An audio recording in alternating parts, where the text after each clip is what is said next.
Doctor plus viewers அனைவருக்கும் வணக்கம். நான் doctor Nithya, Siddha physician. Hyper tension, blood pressure இருந்ததுன்னா நம்ம சில மூலிகைகளை வீட்டில் இதெல்லாம் ஃபாலோ பண்ணலாம். என்னதான் நம்ம பிபிக்கான டேப்லெட்ஸ் எடுத்துட்டு இருந்தாலும் இந்த ஹெர்ப்ஸ் எல்லாம் பயன்படுத்தலாம். அப்படின்னா என்ன மேம் நான் எடுக்கிறதுன்னு நிறைய பேர் டவுட் கேட்டிருந்தீங்க. இப்போ பிபி இருக்குன்னா நம்ம உணவில் ஃபாலோ பண்ண வேண்டிய விஷயங்கள் என்னென்ன அப்படின்னா, ஃபர்ஸ்ட் நம்ம சொல்ல வேண்டிய விஷயம் என்னன்னா, உப்பு குறைச்சி சாப்பிடுங்க, எண்ணெய் சுத்தமா எடுக்காதீங்க, நைட்ல தூக்கம் அவசியம், ரொம்ப டென்ஷன் வேண்டாம். இது எல்லாமே ஜென்ரலா நம்ம சொல்ற விஷயம். ஸோ டென்ஷன் அப்படின்னு சொல்றது எதற்காக நம்ம சொல்றோம்னா, மைண்ட் ரிலாக்ஸா இருக்கும்போது தான் பிளட் ப்ரெஷர் கரெக்டா மெயின்டைன் ஆகும். இப்போ நம்ம கிளினிக்ல வரும்போது பிபி செக் பண்ணுவோமா, எல்லாரும் என்ன சொல்லுவாங்க, என்ன பிபி கொஞ்சம் அதிகமா இருக்கிற மாதிரி தெரியுது. இல்ல இல்ல இப்ப நான் நடந்து வந்தேன் இல்லைங்களா, அதனால. காலையில நான் பிபி மாத்திரை போடவே மறந்துட்டேன், அதனால. ஒரு ஒரு ரீசன் சொல்லுவாங்க. அதாவது நம்ம பிபி செக் பண்றதுக்குன்னே ஒரு முறை இருக்குன்னு வச்சுக்கோங்க. நம்ம ரிலாக்ஸா இருக்கும்போது செக் பண்ணணும். ஒரு வாட்டி நம்ம செக் பண்ணும்போது பிபி கொஞ்சம் ஹையா இருந்துச்சுன்னா, ஐயோ உடனே எனக்கு பிபி ஹை ஆயிடுச்சு அப்படின்னு நினைக்க கூடாது. ஸோ ஒரு வாரம் நம்ம ஒரு 10 நாள் ஆவரேஜா எடுக்கும்போது 3 நாளுக்கு ஒரு முறை ரேண்டமா பிபி செக் பண்ணிட்டு, ஒவ்வொரு முறையும் நமக்கு அதிகமா இருந்ததுன்னா அதுக்கப்புறம் நம்ம மெடிசின்ஸை ஸ்டார்ட் பண்ணிக்கலாம். அதுக்கு முன்னாடி நமக்கு ஒரு 35 வயதை கடந்துடுச்சுனாவே உணவு முறையில ரொம்ப கவனம் தேவை. முன்னாடிலாம் நம்ம சொல்லுவோம் 45 இயர்ஸ் 50 இயர்ஸ்க்கு அப்புறம் தான் பிபி வரும், சுகர் வரும். இப்ப அப்படி கிடையாது. 25 வயது இருக்கக்கூடிய நபர்களுக்குமே அதிகமான பிளட் பிரஷர், அதை நம்ம ட்ரீட்மெண்ட் இப்போ கொடுத்துட்டு இருக்கோம். அப்ப பிளட் பிரஷர் அப்படின்னு சொல்றது டோட்டலா எதை சார்ந்து நமக்கு அதிகமாக வருது அப்படின்னா, இன்சோம்னியா அப்படின்னு சொல்லக்கூடிய தூக்கமின்மை பிரச்சனை தான் ஃபர்ஸ்ட் ஒரு ரீசன் அப்படின்னு சொல்லலாம். தூக்கம் இல்லாமல் இருக்கிறது. அது நமக்கு நைட் ஷிஃப்ட் பண்றோம், ஒர்க் பண்றோம், அந்த மாதிரி கேட்டகரியிலயும் சிலர் இருக்காங்க. இல்லைங்க எனக்கு ஏதோ ஒரு ரீசன்னால எனக்கு தூக்கம் வராம ஓவர் திங்கிங் இருக்கிறது, நைட்ல அதிகமான டிப்ரெஷன் இருக்கிறது, இந்த மாதிரி ரீசன்னாலையும் தூக்கம் இல்லாமல் இருக்கிறது. அந்த தூக்கத்திலுமே நிறைய டிஸ்டர்பன்ஸ், ஸ்லீப் ஏப்னியா அப்படின்ற கண்டிஷன் இருக்கும். மூச்சு விடுறதுக்கே முடியாம குரட்டை நிறைய பேருக்கு இருக்கும், மூச்சு திணறல் இரவு நேரத்துல இருக்கும். அடிக்கடி பார்த்தோம்னா யூரின் ஃப்ரீக்வெண்டா நைட் டைம்ல போவாங்க. இந்த மாதிரி டிஸ்டர்பன்ஸ்னாலயும் நமக்கு தூக்கம் இல்லாமல் இருக்கும்போது அடுத்த நாள் இல்ல, அதற்கு அடுத்த நாள் பார்த்தோம்னா பிபி அதிகமாகிட்டே போகும். ஸோ இந்த மாதிரி காரணங்களும் நிறைய பேருக்கு இருக்கு. இது எல்லாமே நம்ம சரி செய்யறதுக்கு உணவு முறையில என்னென்ன மூலிகைகள்ங்க நான் எடுத்துக்கலாம். நிச்சயமாக இந்த மூலிகைகள் எடுத்தா நமக்கு பிபி கண்ட்ரோலுக்கு வருமா? நிச்சயமாக வரும்.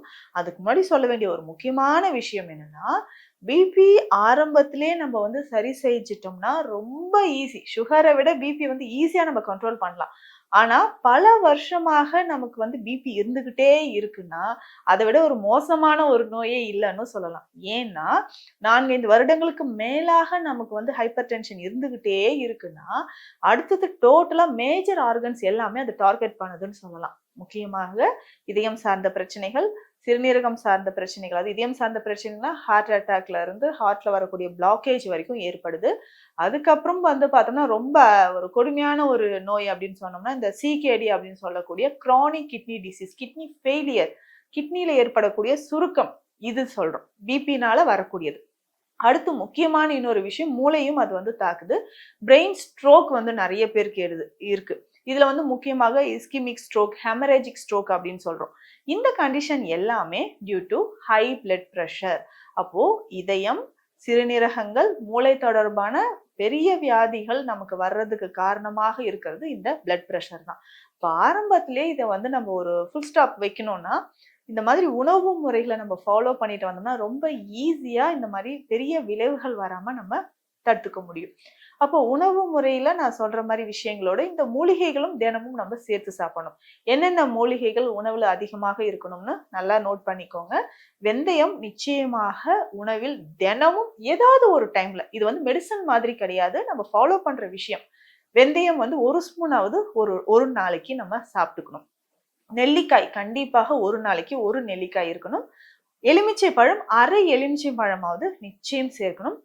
பூண்டு அப்படின்னு சொல்றது ஒரு 4லிருந்து 5 பல் பூண்டு நிச்சயம் ஏதாவது உணவிலோ இல்ல நம்ம தேனோடு சேர்த்தோ அந்த மாதிரி நம்ம சாப்பிட்டுக்கணும். அடுத்ததாக இஞ்சி ஒரு சின்ன துண்டு அளவு இஞ்சி ஏதாவது ஒரு ரூபத்துல நம்ம உணவில் கண்டிப்பாக சேர்க்கணும். அடுத்ததாக சீரகம் அல்லது சோம்பு ஒரு ஸ்பூன். அது நம்ம தண்ணீர்ல போட்டு குடிச்சாலும் சரி, சும்மா இருக்கும்போது நம்ம வாயில போட்டு மென்னாலும் சரி. இது எல்லாமே ஹை ஃபைபர், நம்மளுடைய பிளட் பிரஷரை வந்து கண்ட்ரோல் பண்ணக்கூடிய மூலிகைகள். இதுல முக்கியமாக பார்த்தோம்னா ரொம்ப சிம்பிளான ஒரு மூலிகை ஏலக்காய். ஏலக்காய்க்கும் நம்மளுடைய பிளட் பிரஷரை கண்ட்ரோல் பண்ணக்கூடிய ஒரு ஆற்றல் இருக்கு. ஸோ இதை வந்து இந்த மூலிகைகளை வந்து ஏதாவது ஒரு ரூபத்துல பொடி பண்ணியோ இல்ல உணவோடு சேர்த்தோ நம்ம தொடர்ந்து உணவுல இது எல்லாமே இருக்கிற மாதிரியே பார்த்துட்டு வந்தோம்னா நிச்சயமாக பிளட் பிரஷர் குறைய ஆரம்பிக்கும். இதுல நான் சொன்ன முக்கியமான எலுமிச்சை அப்படின்னு சொல்றது, அரை எலுமிச்சை எடுத்து அரை எலுமிச்சையை 2ஆ கட் பண்ணி ஒரு 4-5 கிளாஸ் தண்ணீர் விட்டு அந்த எலுமிச்சையை தோலோட போட்டுட்டு 1/2 ஸ்பூன் சீரகம், இது நல்லா ஒரு 10 நிமிடம் கொதிச்ச பிறகு இந்த தண்ணீரை வாரம் ஒரு 2 நாள் குடிச்சாலே போதும். ஏன்னா நம்ம உடல்ல இருக்கக்கூடிய பிளட் பிரஷர் கண்ட்ரோல் ஆகிறதுக்கும் கொலஸ்ட்ரால் லெவல் குறையறதுக்கும் இது ரொம்ப ரொம்ப ஹெல்ப்ஃபுல்லா இருக்கும். ஸோ இதை வந்து நிச்சயமா நம்ம உணவு மாதிரி இதை ஃபாலோ பண்ணிட்டு வரலாம். ஏன்னா நிறைய பேர் வந்து இப்போ இந்த குறிப்புகள் எல்லாமே ஃபாலோ பண்ணிட்டு பிபி டேப்லெட்ஸே நிறுத்தினவங்களும் நிறைய பேர் இருக்காங்க. ஸோ இந்த எல்லாமே பேசிக்கா வீட்டில் இருக்கக்கூடிய பொருட்கள் தான். இதை உணவில் வந்து அடிக்கடி நம்ம சேர்த்துக்கிறோம். அதற்கு அப்புறம் பார்த்தோம்னா ஒரு சிம்பிளான ஒரு மெடிசன் இருக்கு. இது வந்து என்னன்னா அழல் சாந்தி சூரணம் அப்படின்ற மெடிசன். இதை எப்படி நம்ம சாப்பிடணும், இதுல என்னென்ன மூலிகைகள் இருக்குன்னா பன்னீர் பூ இருக்கு. பன்னீர் பூ அப்படின்னு சொல்றது நம்ம பிளட் பிரஷர், சுகர் ரெண்டையுமே வந்து கண்ட்ரோல் பண்ணும். அடுத்ததாக பிஞ்சு கடுக்காய் இதுல ஒரு முக்கியமான மூலிகையாக சேருது. பரங்கி பட்டை ஒரு மூலிகையாக சேருது. கண்டு பரங்கி ஒரு மூலிகையாக இதுல சேருது. இந்த 4 மூலிகைகளோடு முக்கியமாக அதிமதுரம், இந்த 5 மூலிகைகளும் சேர்ந்ததுதான் அழல் சாந்தி சூரணம். இந்த மெடிசனை எப்படி நம்ம சாப்பிடணும் அப்படின்னா, ஒரு கிளாஸ் தண்ணீர்ல ஒரு 4-5 சொட்டு எலுமிச்சை சாறு விட்டுட்டு இந்த மூலிகை வந்து ஒரு 1/2 ஸ்பூன் போட்டு கலந்துடணும். கலந்துட்டு இந்த தண்ணியை குடிக்கணும். தினமும் காலை இரவு உணவுக்கு முன் நம்ம சாப்பிடணும். ஸோ பல வருஷமாக இருக்கக்கூடிய பிளட் ப்ரெஷர் நமக்கு சரியாகணும் அப்படின்னா நம்ம இந்த மெத்தடை நீங்க ஃபாலோ பண்ணிக்கோங்க.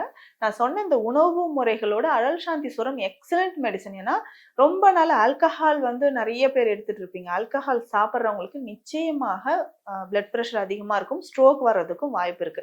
ஸோ இதை நம்ம ப்ரிவென்ட் பண்ணணும், தடுக்கணும் அப்படின்னா இந்த மெடிசன் ரொம்ப ரொம்ப எக்ஸலண்டா இருக்கு. ஏன்னா ஆல்கஹால் இருக்கிற நிறைய பேருக்கு பிளட் ப்ரெஷர் மட்டும் இல்ல, லிவர் ப்ராப்ளம் இருக்கும், லிவர் டிசீசஸ் இருக்கும், கிட்னி ப்ராப்ளம் இருக்கும். அதை வந்து வராமல் தடுக்கிறதுக்கும் இந்த மெடிசன் ரொம்ப ரொம்ப யூஸ்ஃபுல்லா இருக்கும். நிறைய பேர் கேட்குற ஒரு விஷயம் என்னன்னா, என் ஹஸ்பண்டுக்கு இவ்வளோ நாளா ஆல்கஹால் ப்ராப்ளம் இருக்குங்க, அதுல இருந்து வெளியில வரதுக்கு டி அடிக்ஷன் மெத்தட்ஸ் என்ன இருக்கு, அவருக்கு தெரியாம ஏதாவது மெடிசன் கொடுக்கலாமா?